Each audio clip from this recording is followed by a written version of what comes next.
le processus qu'on met en place avec Perform, c'est un processus qui s'inscrit dans la durée, d'amélioration continue de nos opérations. C'est un plan sur plus long terme, c'est pour ça qu'il vise 2020. D'autre part, il s'appelle Perform parce que ce que nous voulons, le fond du fond, c'est que nous voulons exceller dans les domaines dans lesquels nous opérons. Les syndicats de pilotes sont montés au front lundi 15 septembre en réponse au plan Perform 2020 présenté jeudi dernier par Air France.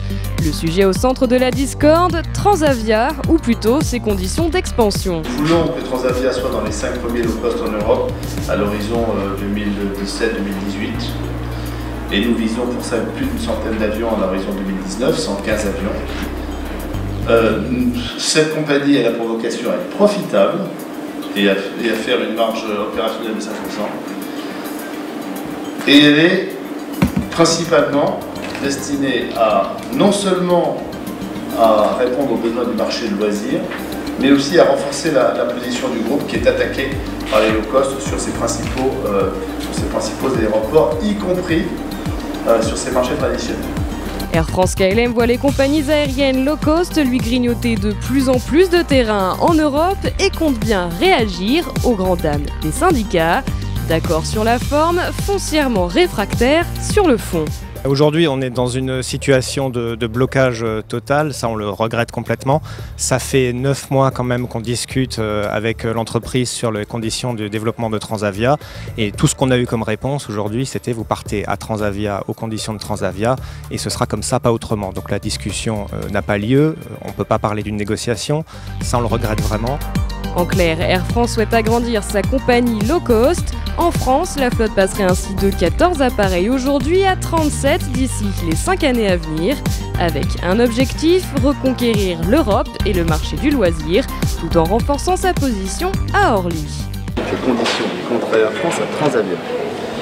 Transavia France, qui est une partie du projet Transavia, c'est un projet de croissance où on va probablement avoir 22 avions supplémentaires, créer plus de 250 emplois de pilotes, des emplois d'hôtesses et stewards, des emplois aussi. C'est un projet créateur d'emplois en France, un projet de croissance. Il est ouvert aux pilotes d'Air France sur la base du volontariat. S'ils veulent venir, ils viennent. S'ils ne veulent pas venir, ils ne viennent pas. Il y a des opportunités pour eux parce que pour beaucoup de pilotes d'Air France, c'est l'occasion de devenir commandant de bord, ce qui dans leur carrière est formidable. C'est l'occasion de piloter différemment. On pilote plus, on pilote de manière saisonnière. Et pour les pilotes qui sont des passionnés, c'est pour ça qu'ils sont pilotes souvent. Voler plus, c'est une formidable opportunité.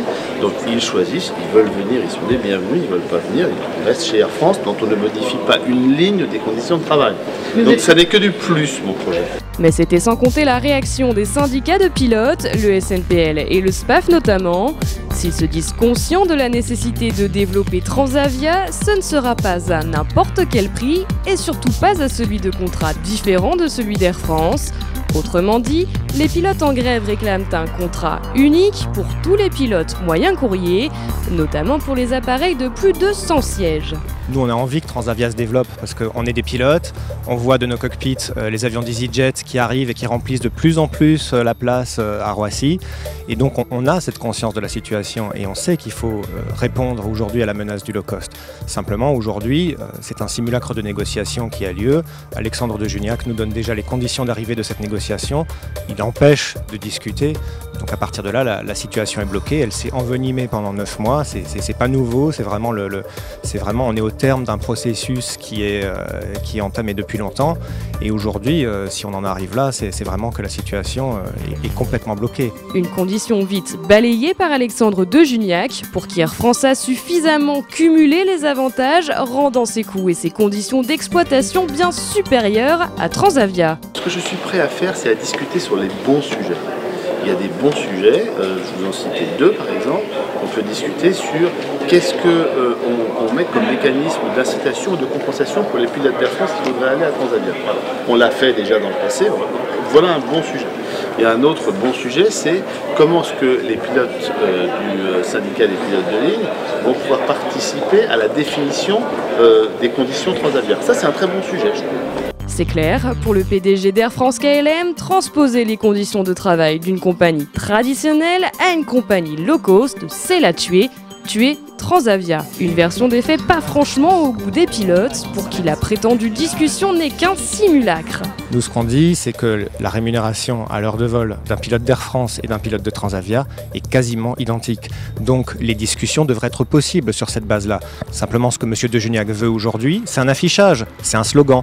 Pour être une low cost, il faut aller travailler aux conditions d'une low cost. Nous, ce que nous disons, c'est ce qui fait une low cost, ce n'est pas le contrat social des pilotes de ligne, c'est toute une structure. Et c'est à ça qu'il faut réfléchir. Et aujourd'hui, M. De Juniac, il est dans le dogme et il veut faire des pilotes un exemple. We support the strike fully of our colleagues in France because we think they have a severe battle at the moment with Mr. De Juniac. We think it's very important that there are given some boundaries to that project. We don't want them freely to fly with pilots from all other countries with lower labor conditions into France and Dutch territory.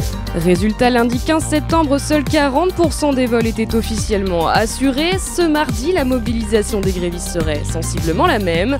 Une grève qui coûterait 10 à 15 millions d'euros par jour au groupe. Difficile dans ces conditions pour Air France d'imaginer un retour à la croissance. La direction d'Air France a cependant la ferme intention de ne rien lâcher. C'est Transavia ou le déclin en Europe, a déclaré Alexandre De Juniac au micro d'RTL ce matin.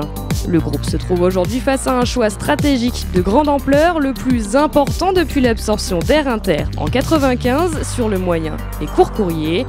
Un processus indispensable au groupe pour être de nouveau rentable.